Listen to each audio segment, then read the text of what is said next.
biso toyebi ke toza kotonga Yelusalemi. Mais ezomonana ke na 2016 mopepe mabe eza koyela biso. Mpona nini Satan aza ya kosepela te. Biso tozalaka na bilembo mosusu, bango mpe bazalaka na bilembo mosusu. Ya biso na bango eza koyokana te.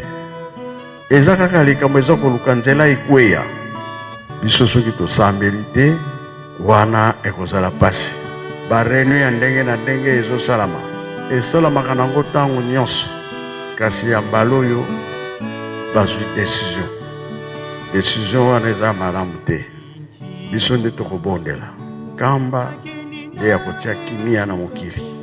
Mwana tata moki mbangu esika nyonso ozali ezala midi ba ere oyo bapesa biso to respecte yango. Ezala butu, ezala moi.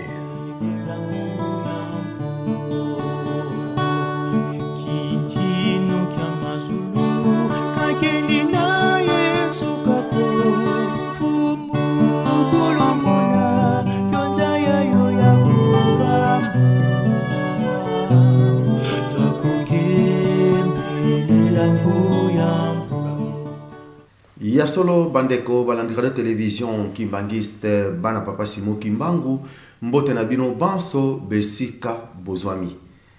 Ya liboso topesi bino merci mingi na bolingo oyo bokolakisa kepai na biso bandeko na bino kati na émission masolo na lolaka ya radio télévision kimbangiste bokotisi biso lisusu na bandako na bino po ete boko kolanda masolo tobongiseli bino na mokola lelo. Ya solo lelo tozwi lisusu mokanu pendingisa ya koya epai na bino pona kolendisa bino kopesa basango to kolimbola makambo maike mazali koleka kati na lingomba pe kati na mokili. Nakanisa mutu moko te akangi matoi po ete koyoka oyo ezali koleka na mikolo yo nyonso. Tokokaki kokanga pe matoi te biso bandeko na bino na kati na radio télévision kimbangiste to kolekisa mae oyo mazali koleka na mokola lelo tozali komona ndenge nini bazali kotiola bazali kofinga papa na biso papa molimo mosantu sa divinité papa Simon Kimbangu Kiangani mokote kati na biso alali pongi tozali koyoka tozali komona mae nyonso oyo bayini pe babundisi ya papa Simon Kimbangu Kiangani pe lingomba na ye ndenge bazali kosala. Lelo biso bandeko na bino kati na émission masolo kobanda na ngai moko papa Lambert Makwemimo pe na équipe mobimba ko ye moko papa Edison Landonga, papa Paul prof Malonga, mama Fifi Ndongala, papa Tony Diangenda, papa Amalfi Ndongala, pe papa Patrick Mongo biso nyonso na lotomo ya ye moko DG na biso papa Christian Konzo pe équipe mobimba comité de gestion nyonso biso nyonso nde na mokola lelo to ye epai na bino po ete tokoka kolakisa bino toloba masolo na mae manso oyo mazali koleka yango wana tokoki kovanda ndenge wana te biso bana papa Simon Kimbangu Kiangani totika mokili echola papa na biso mokili efinga lingomba na biso mokili eloba makambo oyo bango bazali koloba soi-disant que bazali na raison kasi lelo biso na kofinga te na kochola te nde toye epai na bino ndenge bakolobaka droit de réponse nde toye liboso na bino bana papa Simon Kimbangu so na lobaka tango so bana papa Simon Kimbangu mutu nyonso ndenge papa Simon Kimbangu alobaki yango et surtout mutu mwindu na 3 Congo tozali kokumbisa mingi papa Simon Kimbangu tozali koloba papa Simon Kimbangu papa Simon Kimbangu papa Simon Kimbangu papa Simon Kimbangu ya solo ya alobaki les 4 coins nyonso ezali ya ye biso tozali bana na ye na ba oyo bazali kochola na ba oyo bazali kofinga biso nyonso tozali bana papa Simon Kimbangu. Yango masolo oyo ya mokola lelo ezali masolo ebongisami pona yo nangai mwana papa Simon Kimbangu.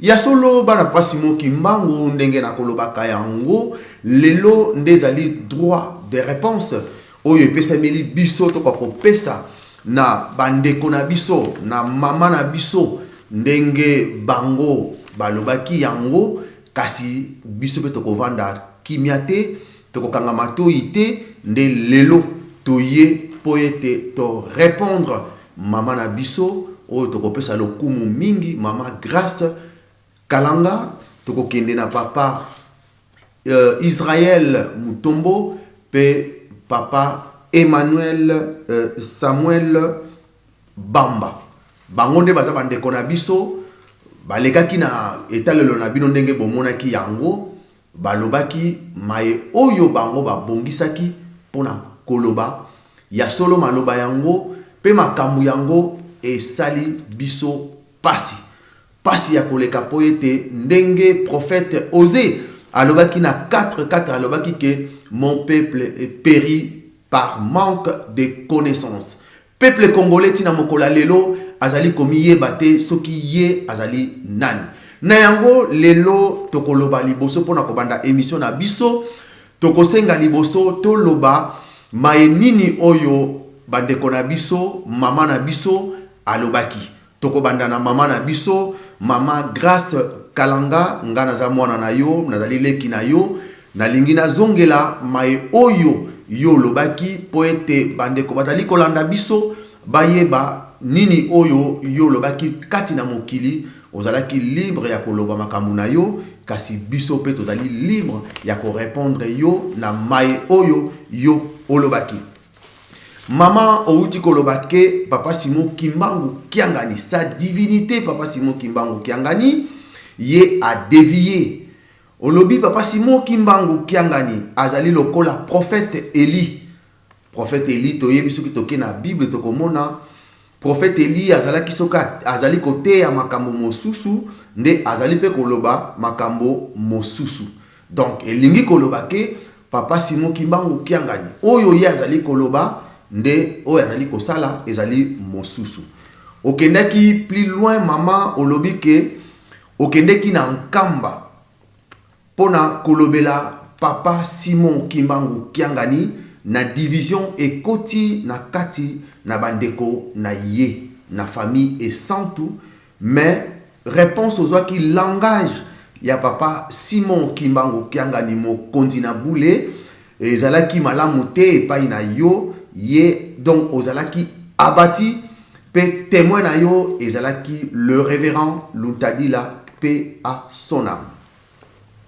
Mama Kalanga okendaki susu mwa mosika olobi sa divinité papa Simon Kimbangu Kiangani pambate nazali ko benga sa divinité ngai nde na yebi nazali ko pesa lokumu na tata na biso sa divinité papa Simon Kimbangu Kiangani olobi ke aluka ba conseiller ya malamu osololaki na mama Sifa makambo bosololaki yomoko oyebi yango mama na biso mama Sifa okei susu mwa moke olobi ke papa Simon Kimbangu Kiangani aluka Saint-Esprit po ete azali na molimo te na sima na ngonde okeli susu olobi ke papa Simon Kimbangu Kiangani azali vraiment faux prophète. Il faut azwa repentance. Mama nakanisa maemanso oyo yo outi koloba tokokende malembe otangeli biso na mokanda ya Nzambe olobi na biso kuna na mokanda ya Nzambe otangeli biso na 2 Samuel 2 27 à 35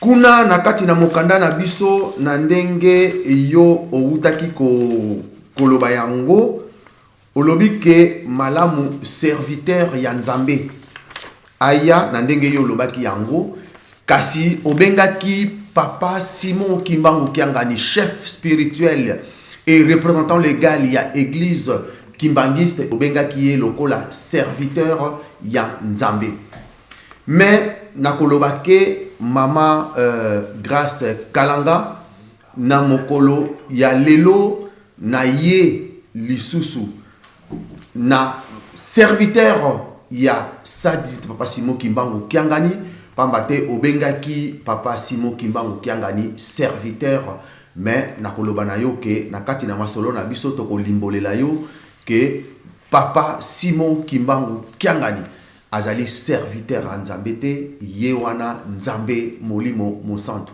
yango wana lelo nazwi serviteur oyo ya Papa Simon Kimbangu Kiangani to ye na kati na plateau na biso po ete masolo na biso to kwa kosolola na révérend pasteur oyo azali ministre du culte to ye po ete ye to solane masolo oyo na makambo oyo ngai na uti koloba tokoyoka réponse na biso soki ekozala ndenge nini yango wana pona kobanda émission na biso na kosenga liboso na bandeko na biso bazali na sima batela biso message ya Papa Diangenda Kuntima pambate mama Grace Kalanga opesi lokumu mingi na Papa Diangenda olobi na biso ke Papa Diangenda azalaki vrai prophète ya solo kasi tokoloba na yo ke Papa Diangenda oyo tozali koloba azalaki témoin de la création ye azalaki Nzambe molimo mosantu eliloba na ye soki alobi ekosalemaka Papa Diangenda oyo maloba oyo tokotela yo okoyoka Papa Diangenda azali koloba na ba fidèle na ye na kati na église pe kati na mokili mpamba azali kote ya mokili mobimba alobi ebonga oyo ngai na vandi soki oponama te okoki kosala 2 jours te na kati na ebonga oyo wana ezalaki maloba spirituel ya papa na biso Papa Diangenda Kuntima Joseph oyo zali kopesa lokumu alobi kiti na ye wana soki oponama te okoki kovanda yango te mama na kanisa lelo ezali azarte ke Papa Simon Kimbangu Kiangani avandi na ebonga wana pendant 16 ans soki azalaki moponami te mbele na mokola lelo Papa Simon Kimbangu Kiangani akokozala na ebonga wana te pe na koloba moto moko atiaki yete ezali ndenge na mokili bakoyaka kolakisaka moto ndenge eza kosala mbaka kobanda na nkolo Yesu tomona Jean Baptiste tomona mama Kipavita mama mafuta ndenge lakisaki na mokili tokei na papa bango misatu papa na conclave baye kolakisa bango na mokili ndenge Papa Simon Kimbangu Kiangani ezalaki yango wana tokokende tokomona ba image wana otala maloba Papa Diangenda ekokisami lelo 16 ans Papa Simon Kimbangu Kiangani azana biso elongo pona kolobake moto oyo yo sakaneli azali moto lokola yote azali moto mususu lelo amempane nini ye Diangenda akeko kamata isika na tata na ye ekukakide bapesa moto mususu eske ezali ngai moto ya liboso na jwi musala ya tata yesu ajwaki musala ya nani ya nani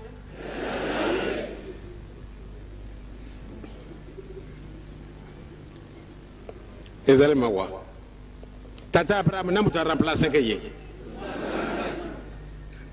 ezali nokote nani sadi batwari batanga na bango mukana matata Nzambe te nkanda na bango ezali mpana nini ngambo tena remplacer papa ngapenda michia kite ngana bangaki soko tali lungi nanga ipasuki na tina wana pamba tena bangaki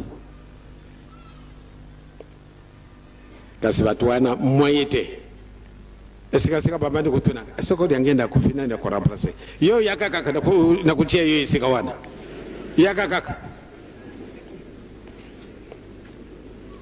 na kukamatiwa pesa tutu kiti yango vanda na yo kete bilumbi kwa ukalagana nani zabi bango bakanisi soko yekole mingi ndio kufanda na kitu wana esala kandenga wana te. Merci bandeko bana Papa Simon Kimbangu biso nyonso touti kolanda message spirituel ya Papa Diangenda Kuntima. elingi koloba ke oyo tolobi na oyo ezali kosalama na mokolo lelo donc makambo na ye ekokisami nde tokokende mbala moko na bandeko na biso tokokende pa révérend po ete bamona mpe révérend nde tokoti na masolo na biso papa révérend mbote na papa révérend mbote mingi papa journaliste topesi yo merci mingi na ndenge ondimi invitation na biso bandeko na yo na émission masolo la lolaka ya radio télévision kimbangiste oye po toka kosolola masolo na kanisa matoyi na yo pe eza ya kokangama te ozali kolanda évolution nyonso makambo ezali koleka na kanisa na intro nanga oyoki makambo nini oyo mama na biso sœur na biso mama Grace Kalanga auti koloba na kati na télévision na total ya na internet esika nyonso ba déclaration na ye auti kosala tokokende mbala moko pona tokokende tokosenga na yo papa révérend omi bimisa nanu sima na yango nde o koti mbala moko na motuna oyo ngai natuni. Merci beaucoup papa journaliste ngai ndeko na bino papa révérend Joseph Matondombiye en point trait au bayebi ngai na batitre mosusu bayebi kaka yambona pesi merci mingi na émission masolo pe na lolaka ya radio télévision kimbangiste nyonso utamo kontina bango kuna na ngomba Kinshasa papa Christian na basali nyonso na initiative bazali kozwa pona ko défendre mosala ya papa Simon Kimbangu solo papa journaliste otimo benga serviteur aux en torté mais je suis pas le seul serviteur biso nyonso ndenge tovandia tozali ba serviteur bakimbangiste nyonso na mokili batata ba mama tozali ba serviteur ezali invention te je vous renvoie à un cantique vous êtes les ambassadeurs les serviteurs les soldats de l'armée du Seigneur asukisi wana bapesa biso ba titre misato ambassadeur serviteur soldat de l'armée du Seigneur tant que tu as banzé monter par la signification na yango ambassadeur ça voudrait dire quoi et pas une union sur pays mais ma sango papa Simon Kimbangu teya bongola ba paka no ba ko mindini. Serviteur, c'est quoi? Nous devons construire le papa Simon Kimbangu. Nous sommes des serviteurs. Mais on est soldat, c'est quoi? Tozali ba soldat. Soldat Moussa Nenini, Kobundela Ekolo, Kobundela Likambo Mutuya.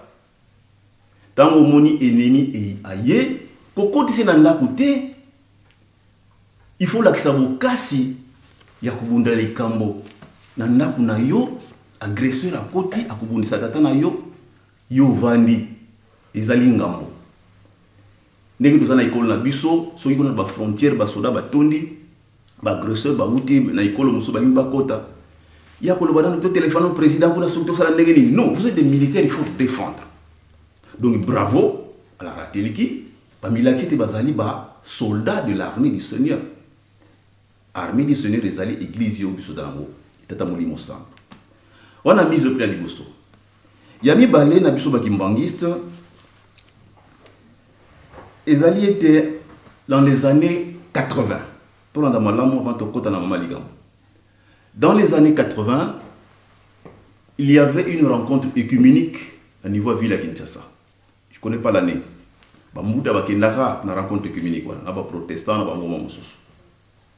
Remarque moko ba protestant basalaki biso yango yo bandeko bakimbangiste soki boko koma histoire na binoté soki boko limbola makambo na binoté ne vous étonnez pas que d'autres viendront l'écrire la commenter à votre place mais bakokota ba déformation ba discrédit na ko fingiza na kati yango tozali komona lelo. Donc quelque part biso bakimbangiste tozali responsable tozali na responsabilité ya ko limbola makambo ya ko yokela bango sonité ya ko banga kate ya ko kende au combat. Remarque ça date dans les années 80. Alors les loyaux tozali na cycle centenaire on a dans malam tozali na ba cycle centenaire Et c'est pas pour rien que sa divinité, Papa Simon Kimbangu Ngani, a été instauré. Et l'Ingo Banini. En 1914, Banzambe bandi ko tika kiti na bango lola ba kiti wana se. Moto mwindu Congolais foyeba. Ondi mondi matezali bongo. Papa qui solokele boyoka papa qui solokele Lukelo Daniel Charles à Botami 1914.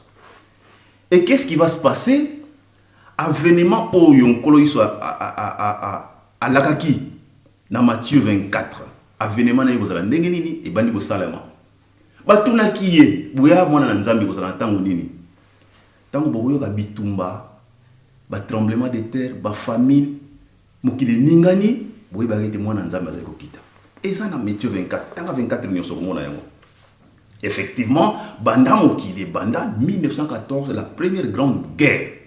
Oh, il couvrit mokili mobimba. Papa qui solokele à Botami. En 1916, Papa Dialonga na kiangani Salomon à Botami le 25 mai.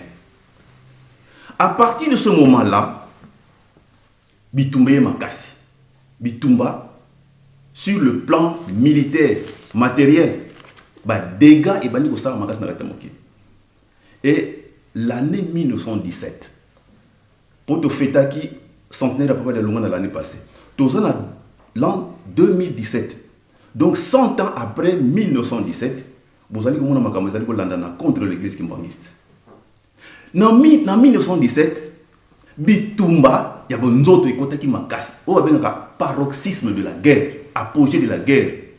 Sous maman na Likambo, maman na Bitumba, 1917. Et na mbula wana, tata ba maman, tout fond la matoy. Na mbula wana, na Union soviétique, bolchevisme et bimi. Négation du christianisme. Bali tu koyoka komba nkolo yisute. Bali tu koyoka biblia te. Nzoka nde nkolo yisu asi abotami mbala mibale na nkamba yelo seleme Papa Dialonga na wana. O bazana mayele ya bango ya kindoki ya satana basi bamonaki kasi bakoloba te. Bamemi yango na nzela Bitumba. Pona nini mutu wana akufa. Bitumba ko na mokili mobimba mutu na bayebi te me akufa kaka. Qu'on va provoquer des guerres partout. Mais Nzambe va bombarder dans le monde. 1917 va proclamer bolchevisme. Même en 1917, le 13 mai, comme par hasard, na Fatima, au Portugal, na Cova de Iria, 3 jeunes pastoraux. Bana mike. Basali ki no laisse ba mpate na bango na Zamba. Ba bimele bango la Sainte Vierge, à la peau noire. Apesi bango ba secret misat. Au bout de 7 mois, cette apparition, tous les 13 mai à chaque mois, à Bensaki bango bayaka. Tiba commis en octobre, 7 mois ikoki. En octobre, moka mobimbe bukani, ba yeko pesa sango. Tela maka mtozo mona, bino moko boya ko vivre en. Oya suka ba yako mona. Tout Portugal, ba yaki. Ba clergé catholique, zaki mobilisé. Banango bazoki ba secret ba pesa ki bango ba komi ango. Troisième secret ezalaki était Nkoloïs bolukaka azakuna en Afrique na nord de l'Angola. Mais tisiko ba kosakola kango te. Mais tozali kokende.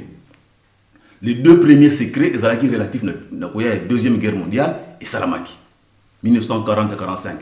Deuxième secret ezalaki chute ya bolchevisme. Mur de Berlin koyi tomoni ngo na miso. Troisième secret ba kosakola biso mo nini. Bako sakola mote mais et pesa mini ngala yo mutu mwindu mwana pasi mungi bango to sakola avec force mukili moyeba tala siko mukumbe pesa mili biso donc to kama teke na l'an 1917 2017 avant que to koma na 2018 centenaire mususu oyo aussi sa Bitumba y compris Bitumba spirituel to y kampiko tina na yango tata molimo san Papa Simon Kimbangu ngani azali kotinda bobele mabondeli il ne cesse de nous le dire que ba réunion ya mabe zali ko sala manakata mokili contre sa personne, contre l'église kimbangiste, contre l'œuvre de Papa Simon Kimbangu et contre le Congo, contre Mutu. Et pendant ce temps, nous sommes en train de nous distraire na ba chamaïri na ko finga na ko tiola alors tout ça na Nzambe. Voilà introduction à Pessi na Mama Likambo to Vandeli. Alors, pour revenir na pasi oyo na mutuno yo CPC. D'abord merci mingi. Effectivement, ngai ndeko na bino nalandaka yango. Dieu merci to komi na tango moko ya ba médias immédiats avec les réseaux sociaux, avec la télévision, ils ont couvert mon mobimba, je dis mon amakamwa mingi. L'église kimbangiste est commis cible.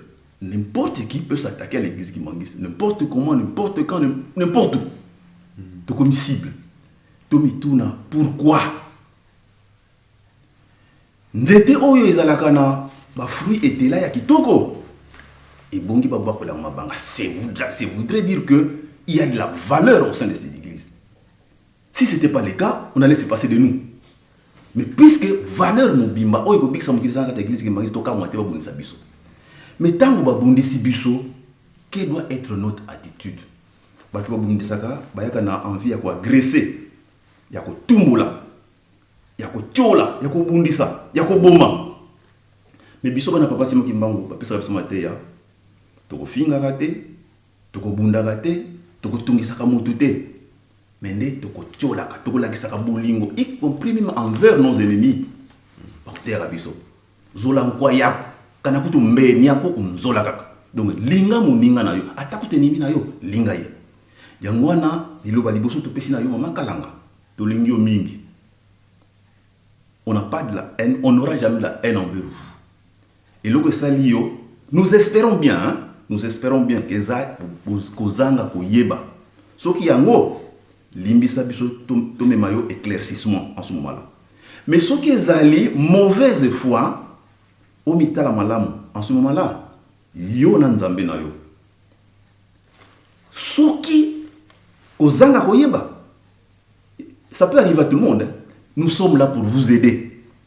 Mais ce que zali oyebi na yo kasi kanda olinga église kimbangi to linga papa simo kimbangi nganite onyoko la utungisa ye yo na nzambe na mais yebaka yete oyo linyoko tungisa azali muntu lokola bisote azali muntu lokola yote olinga te ezali bongo nzambe tata molimo santu yewan yo lobiete papa diangenda c'est bon puisque okutanaki bonabo et tout ça. Kasi papa si mon kimbango kiangani ye azali soki a dévié maman nangai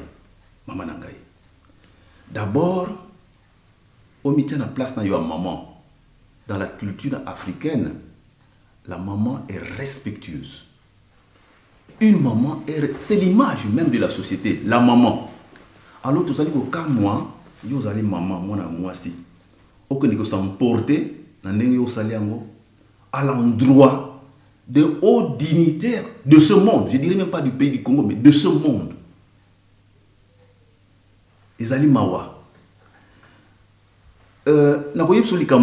Concernant Papa Simon qui manque ngani, pour yeba. Tous allez témoin. Bisous, tous allez témoin. Mutuna kat na lingomba oyo, azali témoin. Yali kambo moko amone abune na Papa Simon qui manque ngani. Au s'en prendre dans des à moi si maman charamwana ego yemba nankamba maman nangai na ebite soki mabeni na ngoyo moni na charamwana o ezangi pa na yo je sais pas yo muto monaka o yibi mabeya batu nyonso to eleki parce que non pas révérend parce que ceux qui totali to zongi sima yepe na tangu na maréchal Mobutu yazalaki animatrice ayembelaki pe Mobutu. Merci beaucoup pour notre na mopapa na MPR yo landi asalaki ne pe mabete asalaki pe mabete mokonzibe ba komisaka ye mais peut-être na ye abosani wana amoni continuer na yo na bon osali reproche na ndegono ya mwasi maman nkolo yiso s'est retrouvé devant une femme prostituée. Ba telemini ba yekoli bazalaki on ba telemini ki mama wana. A sacré reproche na nkolo yiso. Pour na nini ko recevoir mwasi aboto ba lapide ye. Kolo salobi oyo azali na lisumu te ami akotombola liboko abeta mama oyo natala. Ba nyonso bafanda ki mie. Mama na ngai malamu ava obwaka libanga na moninga omitala yo moko tala biso baza koteya biso ya tokofundaka mingi tokolakisaka mosapi boye yo omoni mosapi nanga oyo l'index ezali koindexe mutu me misatu oyo mosusu eza na se etali epai na ngai tata mwana molimo santo bazoli kotala ngai ebongo yo ozali kofunda moninga ebongo yo bango misatu baza kotala ngai. Donc faites très attention. N'indexez pas les gens de la manière dont vous êtes en train de le faire. Ce n'est pas bon. Tika nzambe ayebi pona nini ya kendeki likamuni ya kendeki asala makambo na ye. Ayambami na tata mokonzi abule nkolo ya milimu ye wana. Il reçoit tout le monde. Nkolo iso yaki na mokili oyo pona batu malamu te pona batu mabe. Soki kaka pona soki mokili ezalaki kitoko nkolo iso ya te. Papa si moki monga nga ya te. Mais soki ba yaki pona biso batu mabe. Lelo yo na nkamba oyo nyonso a reconnaître, je dis bien, oyo nyonso a reconnaître valeur na yebokonzi ba ye akokota. Malheureusement, ceux qui reconnaître yo te ne ba kangi lo porte, ça on le dit ouvertement. Ceux qui reconnaître bunzambe na yete ba kangi lo porte. Puisque mkana nzambe lobby hein. Na Amos si je me trompe pas, 2 personnes ne peuvent marcher qu'ensemble ceux qui ba yokani. Voilà, Amos 3:3. Batu mi balé ba kotambola kanzela moko soki ba yokani. Lelo yo batu ba yokani malamu te na dogme, na doctrine, na fond ya likambo bunzambe. On reconnaître nzambe te. Maman nangai, est-ce qu'on peut être au sein de l'église catholique nier la sainteté du pape au tikali catholique? Landelo ya moté. Mais c'est pareil aujourd'hui au sein de l'église kimbangiste. Bon, je suis en train d'évoquer makamoni on se coloré. Faites très attention. Mingi bazali ko reconnaître bokasi ya papa Simon Kimbangu. Nazali ko pesa yo ba anecdote hein, vite fait. Moi qui vous parle, j'ai eu les privilèges.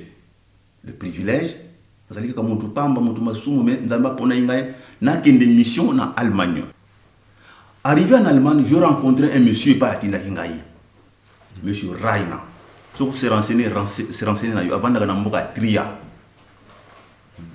Vers l'est de l'Allemagne, la frontière de France de la Strasbourg, par là. Musika mingite. La kende kuna na mundela na masolo. Il était question mundela ngo ayana na RDC na Kamba, akomona papa Simon Kimakangani. Pour dans le cadre de développement, dans le cadre de coopération. Mundela ngo sala kinini, landanga mama kalanga. Okoye ba ke yo to biso bayindu tozali ko voeza papa Simon Kimakangani mais mundele azali ko seka biso azali ko mona biso zoba. Mundele to débattre to traiter ba dossier nyonso. Maintenant il était question à fixer ko yana ye na RDC na Kamba. Na mona ka koti na chambre. A koti na chambre ayelinga buku mkanda ya munene. Ils sortent muka bote. Ezali livre moko publié par leur ministère de l'Intérieur. Allemand nyonso akobima na mboka na ye, soit ki na mboka moko foluka mboka ngoko na kati balobi nini pona mboka wana. Afongoli a trouvé République démocratique du Congo. Atangilinga monsieur le pasteur, révérend pasteur, voilà ce que je lis concernant votre pays. Il y a de l'insécurité, pays infréquentable, suite makambo zo na est kuna. Mundele solo bananga masaraina. Lana kama makalanga. Mundele, pas mutu mwindo. Insécurité, pays infréquentable. Trop d'insécurité. Donc, baza ko déconseiller, ministère de l'Intérieur za ko déconseiller ba ressortissant allemand ba se rendre na RDC. Si ko yoka mundele masolo bananga révérend. Tala. Guerre wana, bitumba wana. Mutu mo wa ko silisango. Papa Simon Kimakangani votre chef spirituel. Yep. Et pas nazalaki makile ningani nele mutu azokote yanga guerre wana mutu akosilisa ngo papa Simon Kimakangani yebisa ina no sisa guerre ngana koya to sisi masolo ngali bo safa na komisa message na yo na buzoba na ngai mama kalanga na longo ya Allemagne na zongi na France na téléphoner j'ai eu papa au téléphone papa misoti nanga na komaki mundela mutala makamba lobi alobi na ngai bon merci na yoki. 2 jours après, il fallait ce qu'on a zonga Kinshasa. Le matin, je me préparais, na vol nanga, na kino vol. Na lamuki. Avant de partir, na yo une information na radio. Na Fongoli, je tombe sur RFI. RFI m'annonce l'arrestation de général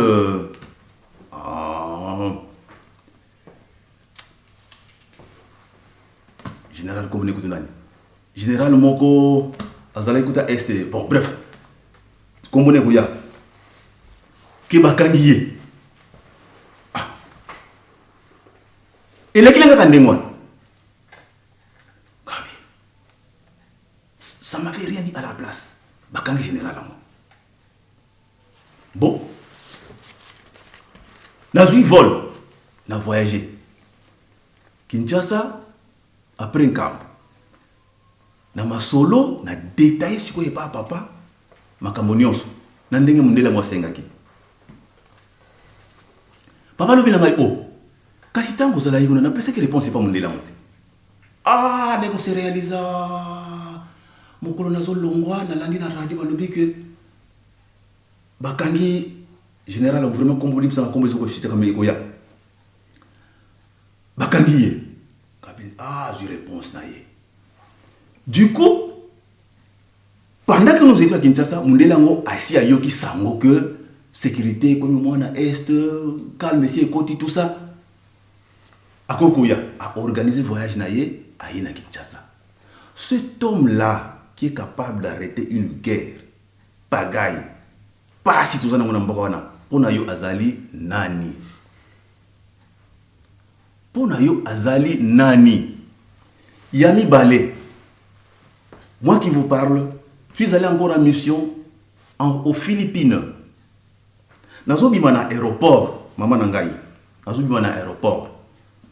Na veste nangai wa pins. Ya papa Simon qui manque ngani. Collé awa na veste, ngi biso ki makisa lata. Faux ezala, papa Simon qui manque ngani.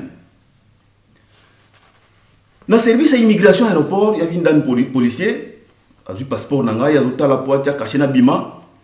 Atali ngai, atali passeport. Atali ngai, atali passeport. Yoka mutuna. Monsieur, en anglais, you are pastor. Atuni, est-ce que vous êtes pasteur? Na passeport nanga mama kalanga, ba marka pasteur te. Profession nanga passeport nanga professeur, enseignant. Mais moi ça me nanga, how you pastor? Azungi simanga. Pourquoi moi je pose la question est-ce que nanga pasteur? Na le yes. Na le why? Mais pourquoi vous me posez la question?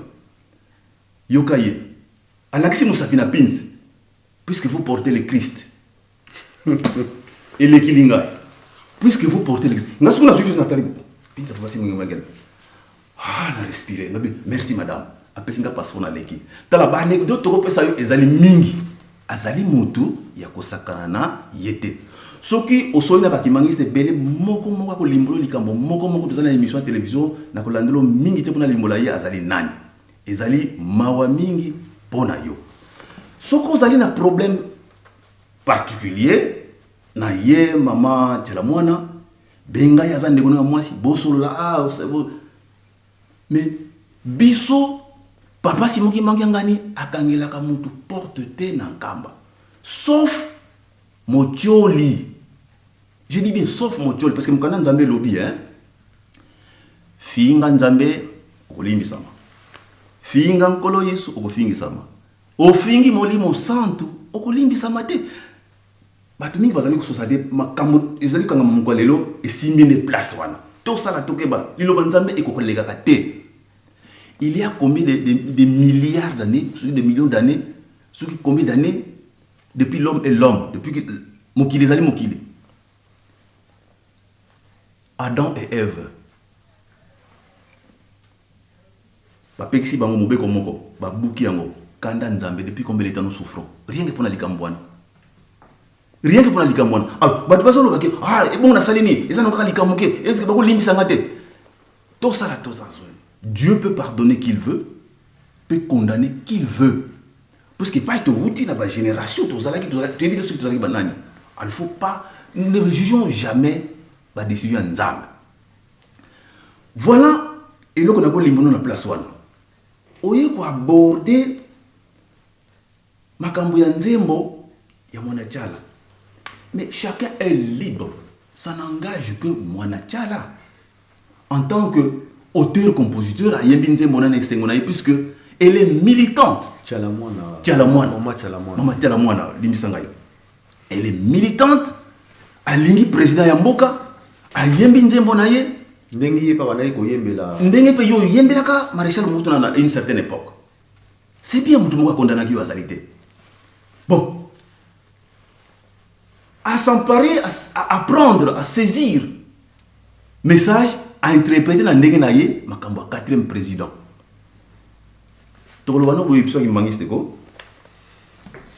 Dieu, grandeur en Nzambe, et bani tango te bani ba chiffreté.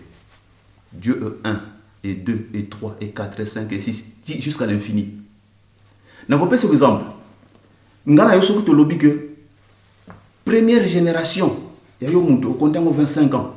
Banda 1960 mois les soko tangi tous les 25 ans, il y a combien de générations dans la carte? Tous les 25 ans, combien de générations dans la carte? Donc il y a 3e, 4e génération. Soko to bani ba dans les années 1921, banda papa si il y a combien de générations dans la carte? Il y a centaines de générations, plus de 100 générations. Mais pas en Nzambe, hein. Banda mukileza mukilitimo ya lelo to na 4e génération. Donc notion 1 2 3 4 pour Nzambe za ndenge mususu, ce n'est pas ce que nous croyons. C'est pourquoi ils ont compté ça batuna qui peleke c'est makambo yo, premier, deuxième, troisième, quatrième. Tout yebite qui est premier, qui est deuxième, qui est troisième, qui est quatrième. On ne sait pas encore. Donc tout tika ko interpréter banana papa Simon Kimbangu ndenge to lingi. Je vais seulement vous renvoyer dans message à Papa Simon Kimbangu Yambanasanda le 10 septembre 1921. Biluko nyonso zo lela abampasi banini tozo bongate nyonso za nakati. Pona nini bisimba simba eleki biso mingi. On a dévié. Nous ne sommes plus les enfants de Dieu. Et pourtant on a ce privilège là. Yako yamba nzoto ya Papa Simon Kimbangu. Nzoto mulimo sa nakati na biso. Alors, biso ba Kimbangu c'est les loyo. Tolobi hein. Oba funda ka biso bino botanga Bible. Tout la Bible. Bible lobi na biso. Il faut être soumis à l'autorité établie. Il faut autos à l'État. Mais yeka Nzambe a lobby, toute autorité vient de Dieu. C'est-à-dire que Nzambe mutu tchaka ba autorité nous sala mukili. Landanga biyo ma tchala mwana. Nzambe mutu tchaka ba autorité nyonso Maman Grâce Kalanga. Maman Grâce Kalanga pardon. Nzambe akutchaka ba autorité nyonso ezana mukili. Toute autorité vient de Dieu. Yo mona ye mutu malamu, o mona ye mutu mabe, o mona soki ndenge nini? Mukano na Nzambe azala wana. Bon.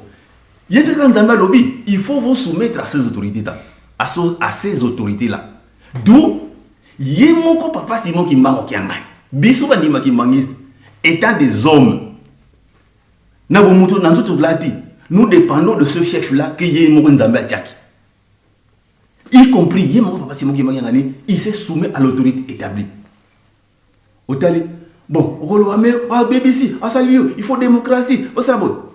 On ne refuse pas. Vous pensez vraiment que Dieu est démocrate? Non. Dieu n'est ni dictateur dans le sens humain du terme, ni démocrate. Il y a lobby, soumettez-vous à l'autorité. La soumission. Respectez l'autorité.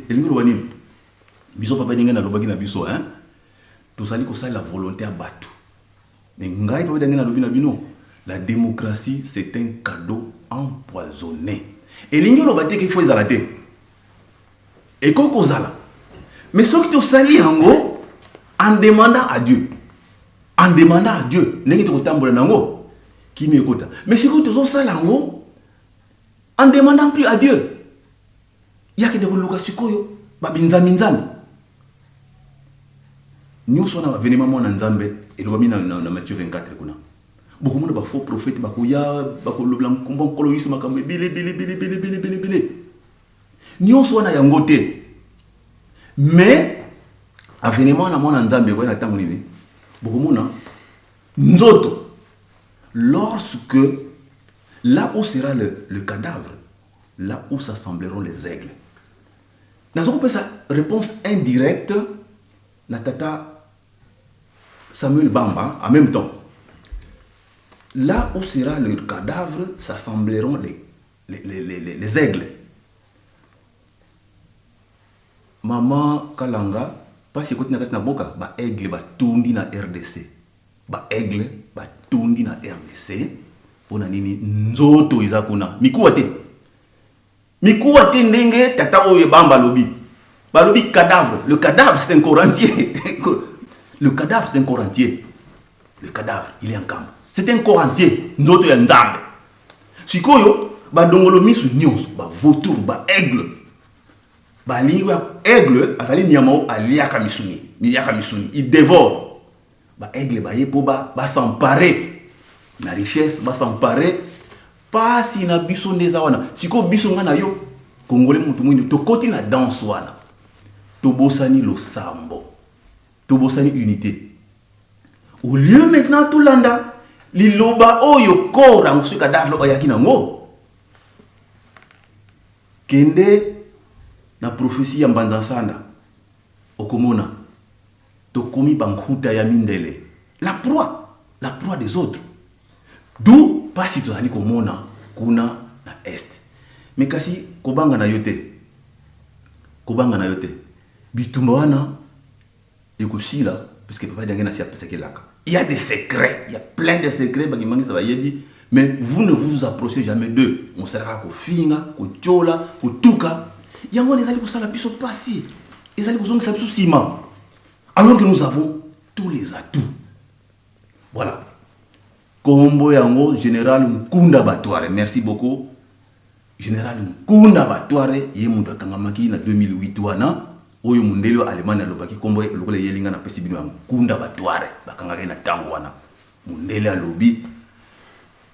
Mundo akusisa bituma wana Simon Kimbango kiangani na pesa ka message. Et papa fait sa réponse dans l'engin. Ngana qui dit, alors on continue. Voilà maman Kalanga, le peu de messages to opesayo. Mais papa révérend nakanisa bande kozali kolanda biso tozo ko kende nango malembe pote batu ba ko comprendre parce que likamo susu oyo et sali ba maman pasi pamba te soki totali na ndenge ko bengama ya batu ba uti ko batu ba benge belé ndenge soko tali liste oyo nyonso batu ba bengaki et sali bango pasi surtout na likamo yo maman Grace Kalanga a uti koloba que akendeki na nkamba akutelaki na papa Simon Kimbango kiangani pona kosolane masolo ndenge nini bakabwani na bandeko na ye donc bana papa Simon Kimbango bakoka papa Simon Kimbango famille et santo oyo tokopesa ka lokumu biso tokopesa kango lokumu pona nini bakabwani et réponse ya papa Simon Kimbango kiangani ye pana ye mama Grace Kalanga et c'est pour ça qui était azalaki abattu et alobike na kati na mokili mobimba témoin na ye ezalaki révérend Luntadi la oyo lelo asa otikabiso pe ya son âme.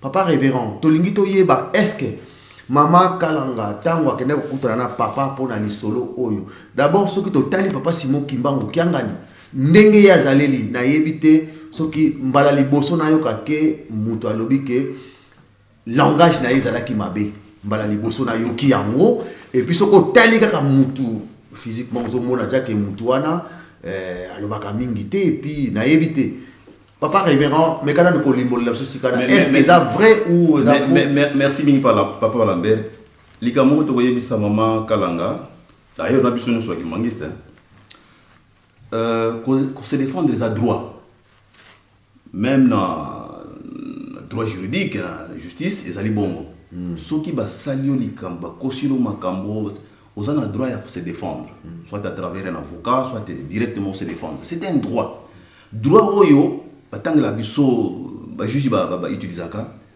ba soki ba référence mingi na kati na biblia biblia sala ko tinda biso roi Salomon zalo banango na proverbe 25 et 9 25 verset 9 défends ta cause contre ton prochain. Parce que il faut défendre cause na yo contre ton prochain. Comme on dit que prochain na yo tu as le droit de te défendre. Pour une honneur, la réputation, mais seulement,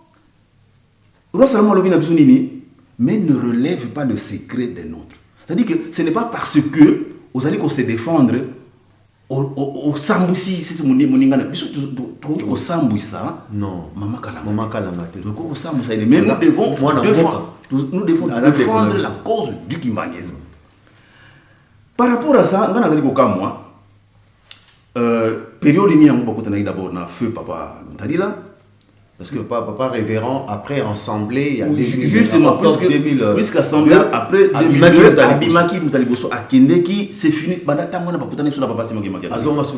Ce qui a lobby que après période où on a beaucoup de Yaki, Ayayi Kouta n'a pas Simoki Mangani, n'a pas comme témoin, tout ça les Koukama. Mais seulement, tu limite parole contre parole, yes, qu'on a un zamena. Ce qui a dit que beaucoup de Kouta, mais bisous, tu as comme la chronologie des événements. Ce qui paraît être faux. Bon, maintenant, Azali ko abondé dans le cadre ya Bukaboni. Na tu peux ça exemple awa. Ça se résume en quelques mots, quelques pensées, quelques messages ya Nzambe.